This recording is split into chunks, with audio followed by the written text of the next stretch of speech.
Bueno, pues aquí fijaros que se ven, bueno, supongo que podéis ir viendo dónde crían, veis que hay menos sitio.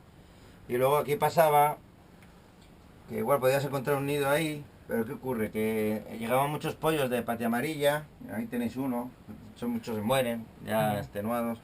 Y claro, ahí sí llega, empiezan a meter el pico y sí que sacaban a los adultos, a los pollos y tal. Por la noche va y con la juerga está, con la fiesta y se te pierde, chaval. Por la noche va y con la juerga está, con la fiesta y se te pierde, chaval. Para pa pa pa, para pa pa pa, ay ay ay ay.